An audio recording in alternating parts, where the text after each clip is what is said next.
is Kevin Pilch Bisson. Kevin, how you doing? Good. How are you, Dave? I'm doing great. What do you do?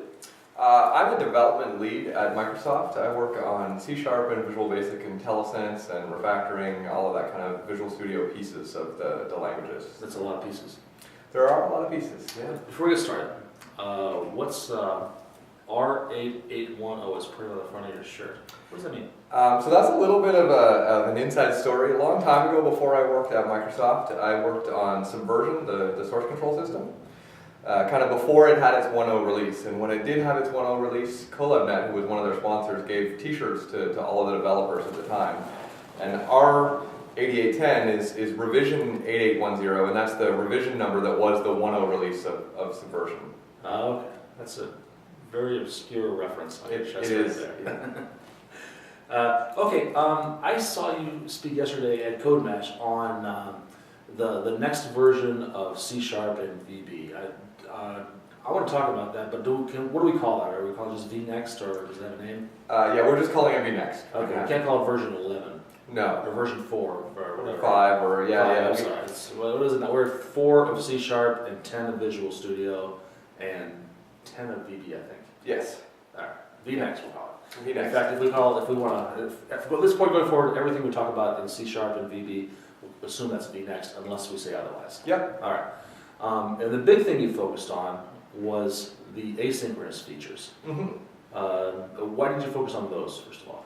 Well, so there, if you look at the history of C# over the releases that we've done, we've had kind of a theme for each of the releases that we've done so far. And so the 1.0 release was really about just getting to manage code and having a language. The 2.0 release was really our chance to bring generics into the language. The 3.0 release we focused on declarative programming with LINQ. And the 4.0 release we focused on dynamic and interoperating with dynamic languages. Okay. So those have been the themes so far. And for the next version of C# and VB, the theme is really going to be around asynchronous programming. Okay. And so that's what I wanted to focus on. Okay. Well, tell us about that. How is that implemented as of today? I know you're many months away from actually releasing. Sure. So today, using the existing framework tool and tools that have shipped, it's possible to do asynchronous programming, and it's important more and more to do asynchronous programming. Let's back up and kind of frame what asynchronous programming is and why we want to use that, right? And so there's kind of two examples of places where you really want to use asynchronous programming. And one is when you're doing client-side development, you want to have a responsive UI, and so you don't want to have, if you're on Windows, the toilet bowl of death, the like spinning mouse cursor that says that the app isn't responsive. Right. But the other thing is that even client apps today are more and more connected, and so there are very few client apps that run in isolation. Almost all of them are contacting web services and aggregating data together. And when you're going to talk to the internet, you can't rely on getting results in a timely fashion. Maybe that website is down, maybe your network is down, and so you can't just block the UI until you get those results. Right. So to have a decent user experience, you have to program it in an asynchronous manner. All right. So that's kind of one half. The other half is, say I'm writing a server-side component, I'm writing a web service, or I'm writing a web page. Increasingly, those web services and web pages themselves go talk to other web services. So they suffer the same connected problems. Yep. And when you start looking at server scale, the server is really well tuned for scaling as long as all of the threads are busy doing CPU-intensive work. If they're calculating stuff, then the ASP.NET engine does a good job of sizing the thread pool to keep all of the CPUs busy and serve as many requests as it possibly can. But if you start blocking the threads, Right. well, then that thread isn't free to surface a request, to service a request, but it's also, that CPU is not doing anything. And so what do? Well, maybe you start another thread, and that second thread then starts handling a request, and then you end up with a larger and larger thread pool. And you're limiting your scalability. And if your workload changes so that suddenly you are doing CPU-intensive work, now you've got hundreds of threads that are all trying to use the CPU, and so they're all going very slowly. And so if you have this kind of mixed CPU-intensive work and blocking work where you're going to connect to other services, it's very hard to get server scalability. But asynchrony can actually do the same thing. Can actually help with that problem as well, because if you program those blocking calls on the server to be asynchronous calls, then that says, you know, I don't need this thread to be doing anything right now, so go ahead and use it to serve a new request. But when the results come back, I want to finish the request that I'm currently processing.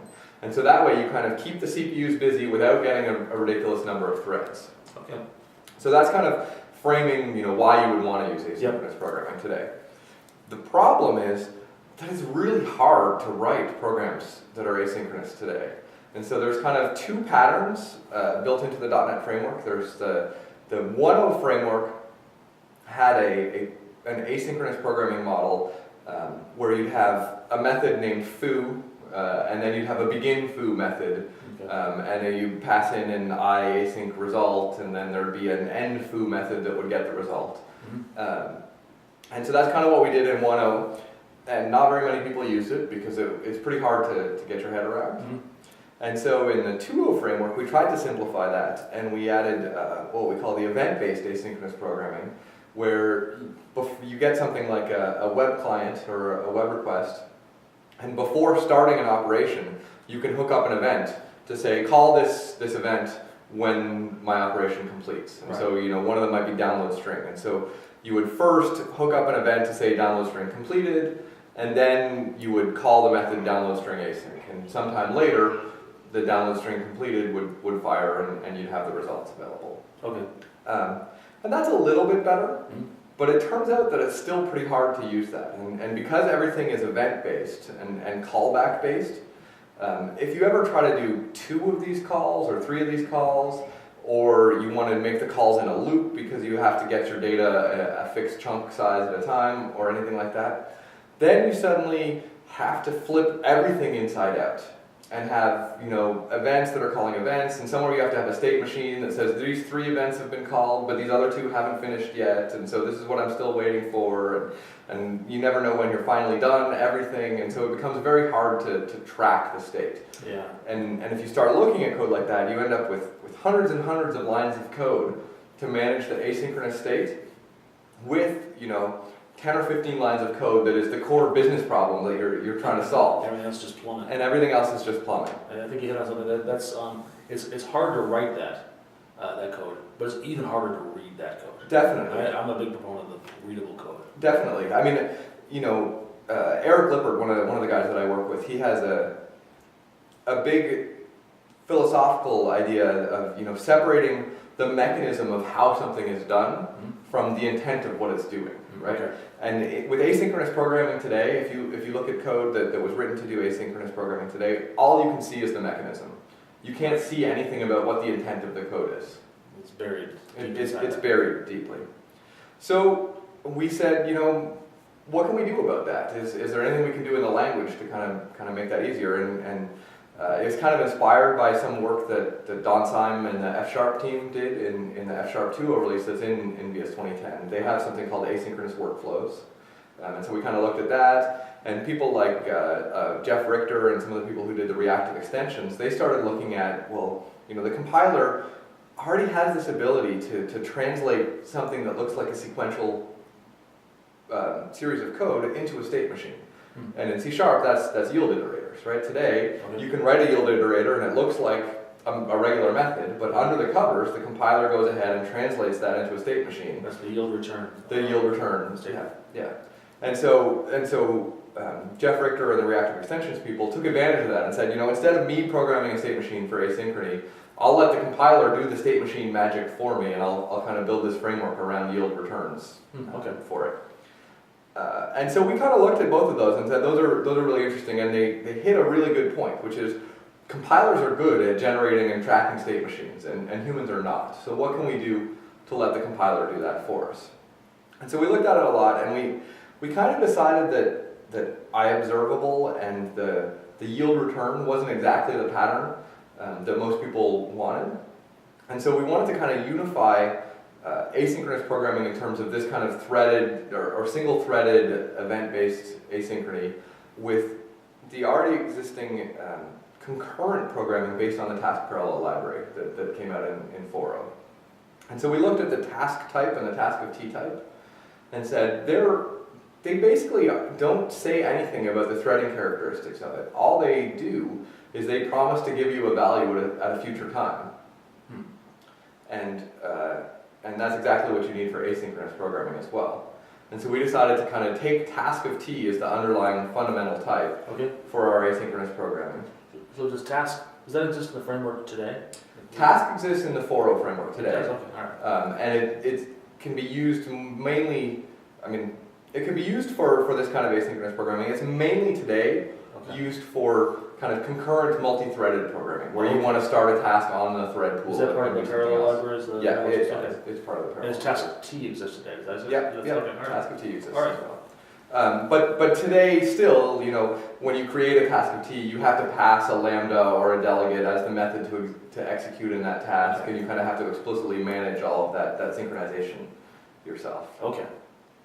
So VNext is going to make that easier. So what we do in VNext with asynchronous method support is we kind of add a modifier to methods, so you can mark a method as being asynchronous by putting the async keyword in the method signature. That's nice, yeah.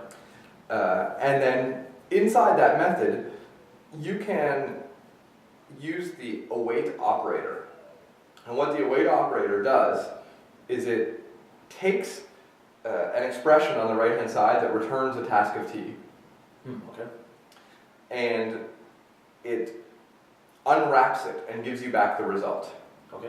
But it does that in kind of an interesting way. So instead of blocking the thread and saying, we're not going to do anything more until this result is available, which is kind of the way that most people use tasks today. Instead, what it does is it takes everything that's left in the method after that await statement and packages it up and says, continue this task with the rest of this code when it's finished. Okay. And so it kind of translates the rest of the method into a lambda automatically for you and says, continue with this later. And then it returns immediately. So your thread is free to do more requests or to process UI messages. But when that task completes, it uses the again, already existing synchronization context to say, run this bit of code in the same context that you were in before and finish off that method once the results are available. Okay, so let me kind of paraphrase that here. It's hard to explain without actually showing code it is, on the screen. But in current asynchronous programming, a common pattern is you'll have this method that invokes some long-running process, like you call a web service and get a bunch of data back. Mm-hmm. And you'll pass into that a delegate. Right. That delegate is the callback. It's a pointer to a method saying, run this method when we're done. So up here we've got our business code to run.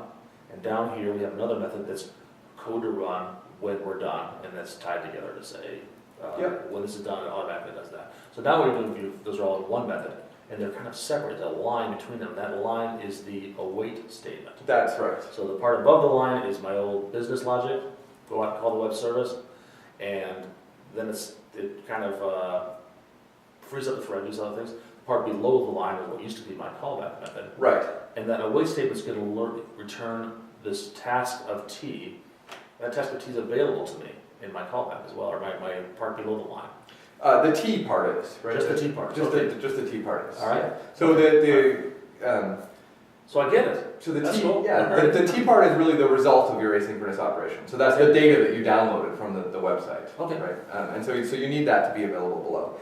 And so you're right. That's kind of what it does. It automatically takes the code below the await statement and turns it into that callback that you would have had to do manually. Okay.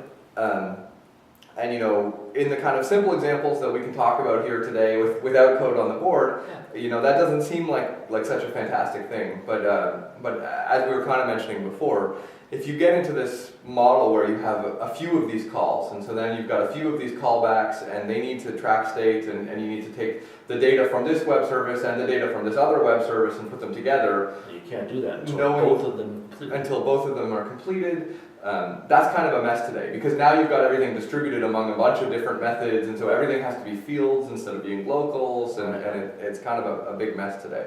This way, you can kind of put all of that into a single method, have the locals, have it look like it would be if you were just writing it with the synchronous blocking calls. The data's here, I can use the data, right? And so it really lets the compiler take care of all of that mechanism part of stitching together a state machine, and lets you see the intent of what you're trying to do. Oh, okay.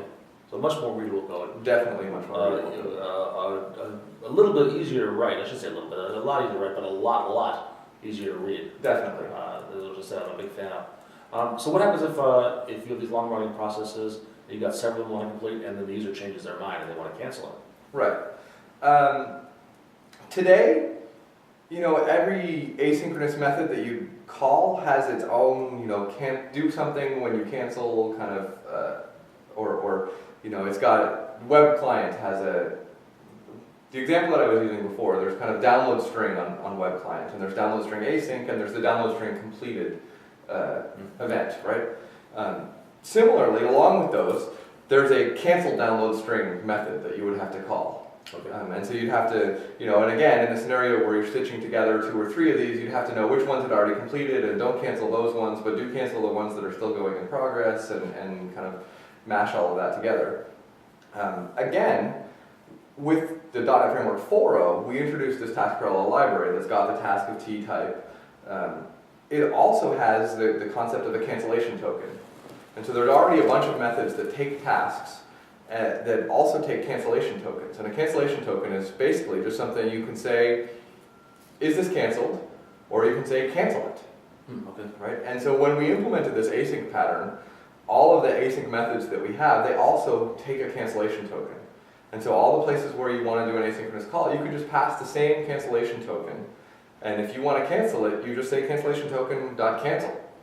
Okay. And all of those methods know how to deal with that and cancel their underlying operations, and they already track whether they're completed or not, so they don't have to cancel. And so it becomes much cleaner to kind of deal with that as well. Okay.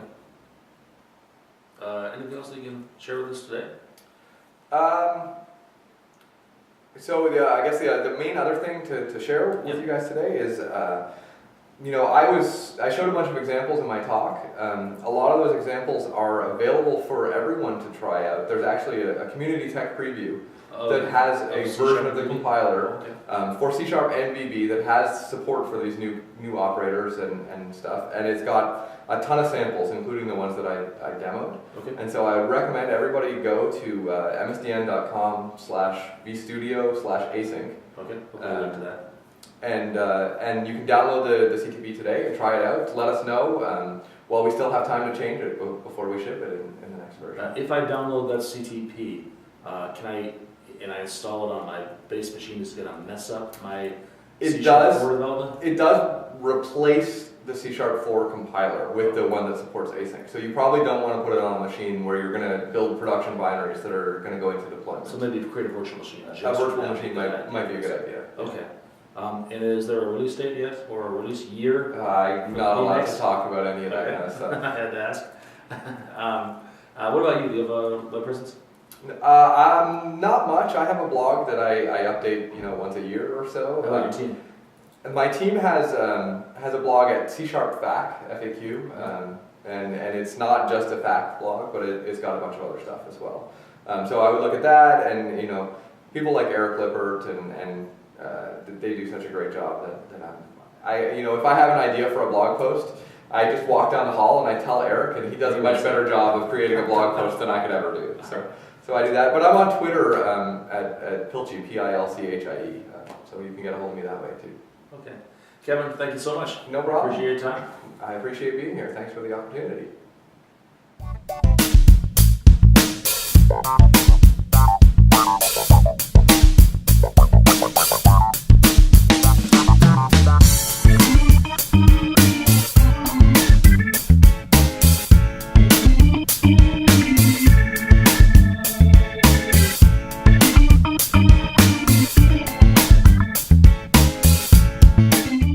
I always love sharing technology with my friends.